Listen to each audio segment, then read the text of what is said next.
Hi guys, this is Stephen Pugh with the City and Guilds Carpentry and Joinery course. We're going to continue with setting out a door. Okay, now setting out a door is a very simple process. It's a question of, on a rod, drawing a full-size picture very accurately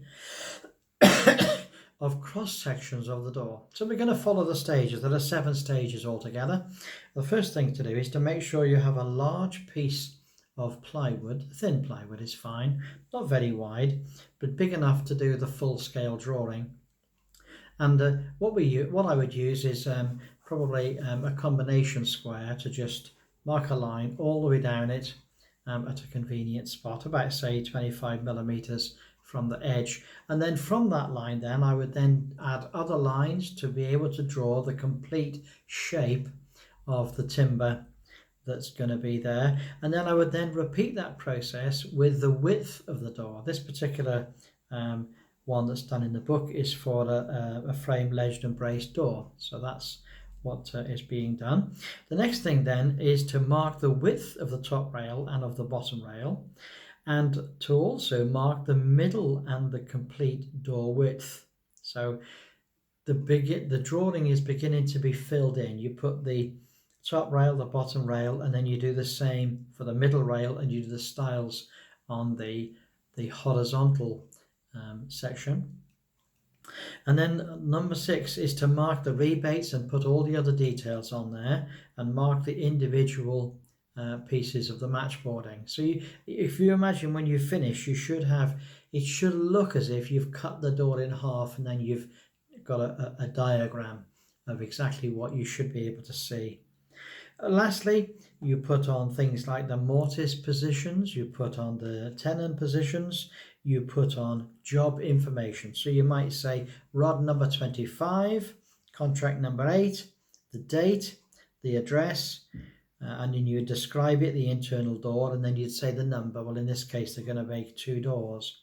So this is really important. This is how a rod is developed. I'm amazed that some people don't use rods at all. I don't know how they manage to really get away with that, but I've used rods all my life. A similar process is used exactly the same when you're doing sashes. Now the word sashes refers really to windows in the main. It's the word that's used on windows. Occasionally this gets a little bit confusing. Some people talk about a French window. What they mean by that is a door. A door is a French window, and sometimes the material is even made of the same stuff that you would have for a window, and that's why on the side of French windows, the material is quite thin, much thinner than normal, and you get a much smaller lock, and that's called a sash lock. So that's how that works. Now let's think about door frames and linings. Now a door frame and a lining, they appear initially to be very similar, but they're actually quite different. A door frame is a much more substantial frame of timber that has a rebated recess all the way around it, including the sill and the head and the sides, in order for the door to fit inside the recess, inside the rebate. Whereas a lining is quite different. A lining is something that's just a piece of timber that's put around the inside of a doorway, and then a planted stop is put on that lining to enable it to have a rebate. But this is a planted rebate, and so the two are really quite different. They're fitted differently, and they're quite a different thing altogether. And the joints for linings and the joints for linings and frames, they're actually quite different. For a frame, it's mortise and tenons generally, top, bottom, and sides, for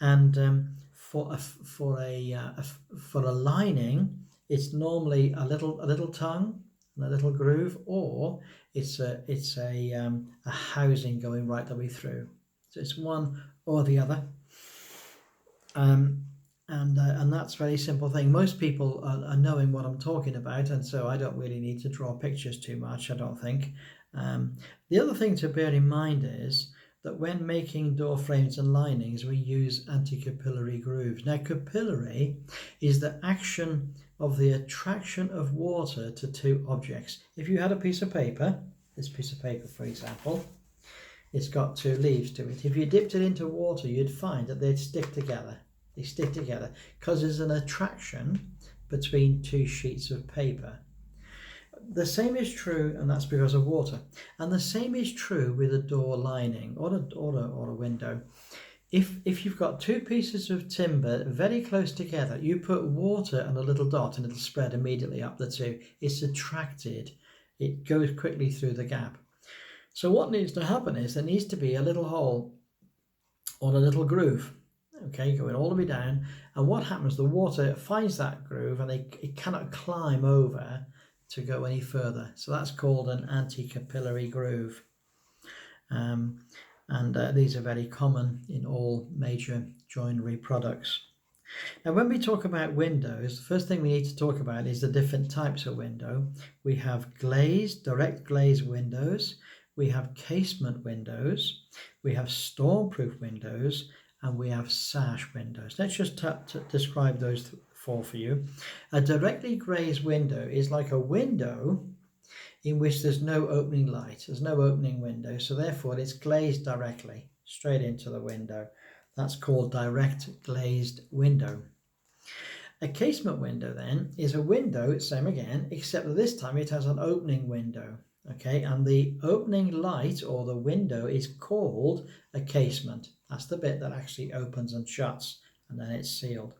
A stormproof window is similar again. It has something that opens and shuts, but these sections of material are specially designed so that in the very worst possible weather, the water doesn't come inside. It's an upgrade from a normal casement window. And it has lots of anti-capillary grooves, and it has lots of features that will cause it to shed water. We don't want water to be staying on the window. We want it to hit the window and immediately slide off and be gone. A sash window, okay, and there's different types of sash window, but a sash window normally is referring to sliding sashes up and down or sliding sashes back to front. And we'll talk about those. Now, you'll need to really get onto Google and have a look at some pictures, or even get into your textbook and have a look at some pictures. You've got things like, and I'll just describe them for you. You've got things like the top rail, the stile, the sill, okay, C-I-L-L. You've got things like the bottom rail, the top rail, the glazing bar, the head of the window, okay. You've got things like the fan light. Now, a fan light is a small window, okay, that actually can be undone and opened out. So it normally is like that. And as it opens out, so it lets steam from the building out, and it lets the nice cool air into the building. Now, any of the timbers that go horizontal are called transoms. On the main frame, the sides are called jambs rather than stiles. And at the bottom, if it's a fixed light and if it's fixed with glass and there's nothing opening or shutting, that would be called direct glazing. If there's a vertical timber in the whole of a frame, that would be called a mullion. Mullion, wow, M-U-L-L-I-O-N, a mullion. So it's very interesting that these words have come right the way down the centuries, and they're the language of joiners. These are the words that are known by people who are joiners. Now then, sliding sash components. Now these are totally different types of windows altogether. These are windows where you can take the bottom one and you can slide it up and you can get air, or you can bring the bottom one down a bit, and what happens is the cool air comes in the bottom and the hot air goes out the top, or vice versa, depending on the weather. And these windows are very much preferred by people. They do look very beautiful. They're actually very expensive to make or to buy. There's two types of sliding sash windows, or three you could say, but two types that go up and down. There's the traditional horizontal section. There's the traditional windows that slide up and down, and they are actually very bulky. They're exceptionally clever the way they're put together. Let me tell you about some of the features of it. First of all, they're boxed. So at the side of the window, there's a wooden box, and there's a wooden box on the other side. And what happens is, inside those boxes, there are lead weights or steel weights that travel up and down. They're never seen because they're inside the box, but they travel up and down. And those weights are designed to be exactly half of the weight of the window, including all the glass. Glass is sold, I don't know if you know this, glass is sold by weight. If you take a 1 foot by 1 foot by 1 foot piece of glass, that then is weighed, and that of course affects the weight of pulleys. Okay, the weight, it affects the overall weight of these weights that control that are lifted by the pulleys. So the particular point of the pulleys is this, is that when you lift the window up, it'll stay at whatever position you put it to be, because it is balanced. Those weights are neither heavy or light. They're actually balanced to be exactly the same weight. And of course, there's lots of words that are very specific to this type of sliding sash. You've got parting bead. Now this parting bead is almost universally exactly the same size. You can walk into a timber merchant and ask for some parting bead, and they normally just have it waiting for you. This parting bead is an exact measurement, and it goes onto the side of the box, and it keeps the front sash and the back sash from touching each other. It enables them to slide past each other. Clever, isn't it? And then there's another one called staff bead. Again, it's a particular type of bead. It's always the same size, and this goes right around the inside of the window, which keeps the rear, the bottom light, in its track. So it will actually slide up and down between the parting bead and the staff bead. The other thing that's very interesting about sliding sash windows is that where they actually come together in the center, okay, they actually slide up like that, and then they actually just catch each other. They catch each other so that when they're in the closed position, there's no gap, there's no draft gap coming in. There's a very interesting thing here. There's a little strip of timber that's held by a little nail at the top, and it hangs freely inside the box. And you're going to love this. It's called the wagtail. Okay, and it sits in there, and as the wind is being used, so the weights just pass each other, and if they do knock into the little wagtail, it just shakes them. That's it. It keeps them apart and stops them from spinning up and locking themselves in place. Right, so this is a fascinating thing. These sash windows, sliding sash windows, are not made by just the run-of-the-mill. They're made by experts and by specialists. And I don't know that many people that actually make them anymore, but there are people that do make them. They tend to be very expensive because of the amount of work involved and the amount of timber involved. You know, we're talking about thousands of pounds here for a window.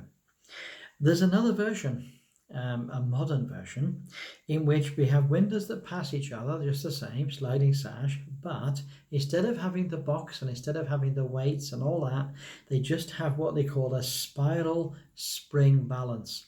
So this is a thing that's set into the side of the frame, and as the sliding sash comes up, so there is a spiral piece of metal coming out of a tube, and that causes it to actually stay in whatever position the person likes it to be at. A lot of these things are better actually seen than described, but we're trying to describe it here as best we can, aren't we? Let's have a look at traditional casement windows. Now, traditional casement windows are a basic window. We used to call them English casement windows, in which there was a window that opened out. Okay, windows always opened out, and there was just quite a nice tight fit all the way around the window. There was a little bit of a bevel at the sill just to throw water forward, but apart from that, it was just a very simple device. This very simple window, and you just shut it and turned a knob, and it was sealed. Now those are good. they're fine, they're lovely. They tend to be in oak or something like a very substantial timber. However, as time went by, woodworkers developed what they call stormproof windows. Now, a stormproof window is a much more sophisticated window than an ordinary casement window. It's designed in very special ways to prevent the most violent of storm, to allow any water to leak into the building. Okay, so there's lots of anti-capillary grooves. There's lots of features about a stormproof window that prevent it from allowing the weather or the water or the rain or the draft into a building. There are other versions of a stormproof window made by people who make plastic windows. These are very sophisticated windows indeed. There's a tremendous amount of work that goes into them. The most important thing you need to know about one of those plastic windows is that there is what's called a bridging gap. So there is a special device in between the outer frame and the inner frame on each of the pieces, both on the casement and on the frame, to prevent coldness to come from the outside of the frame to the inside of the frame. If it was all one piece of plastic, then when it's very cold outside, the frame would be then cold on the inside as well. But these special bridging gaps prevent that from ever happening. So back onto the stormproof window then. The stormproof window is a high performance window. It's something very specially designed to seal, so there'll be seals around it, and there'll be special grooves and fitments to prevent the storm from ever coming inside. As well as that, there's also very high performance UPVC windows, and these have lots of gadgets in them. Sometimes when you shut them, a little trap falls down to give extra protection. They are actually very expensive, but they're very sophisticated, and they do work exceptionally well. Now there's another type of sliding sash window which we need to just mention, and they're called Yorkshire lights. I don't know whether it's from Yorkshire where they came from originally, but this is a basic window just the same as before, and they have a light here and a light here, and they can pass in front of each other. So I've not ever seen many of them around where I live, but they do exist, and they are known, and they are very good windows indeed. Now, joints for windows. The joint for window is actually a haunch, mortise and tenon in almost every case. Okay, in almost every case. And in almost every case, the tenons go sideways into a mortise sideways. They don't go up and they never go down. They go sideways. However, the frame may have mortise and tenons that go in the opposite direction. They may have tenons that go down and mortises that are receiving them. But certainly the lights are always, the mortise and tenons always sideways. Now the reason is obvious about this. If you've got a heavy window and you're opening the light, what you don't want is what you don't want is the bottom rail to fall off.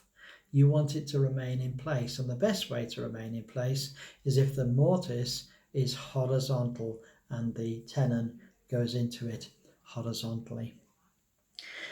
Often when windows are being made or lights are being made, the joint is wedged and glued, but sometimes they'll put through what's called a star dowel. This is like a little, it looks like a little plus sign, but it's made of some sort of a non-ferrous metal, and we just bury them into the joint. And these things are exceptionally difficult to remove. We mentioned this once before, these little star dowels.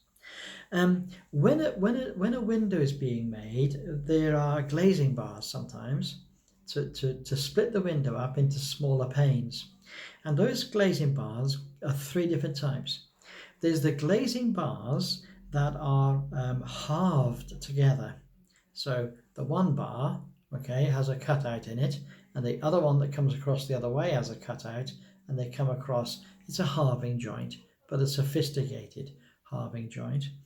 Another way of doing exactly the same thing is by mortise and tenons. So a mortise that comes, a tenon that comes in the top and a tenon that comes underneath into small mortises. That's another way of doing glazing bars. And then there's a third way. and this is the cheat way. This is where we take very small glazing bars and we actually stick them to the glass. Now they're much more common than people realise. They do exist. There are a couple of joints associated, especially with the sliding sash windows. There's a special joint which is called a horned joint, and it's a bridle joint, and it's at the bottom of the upper sliding sash. Okay, it's where the meeting rail meets the side of the sash, and that's a very sophisticated joint. It takes a bit of getting your head around to understand how that's done. And there's also another one on the bottom rail. Okay, on the bottom sash of a sliding sash. This has a dovetail joint on it. Yeah, a very interesting dovetail joint. The reason for that is because one of the things that happens on a sliding sash is that you grab hold of it and you want to lift it.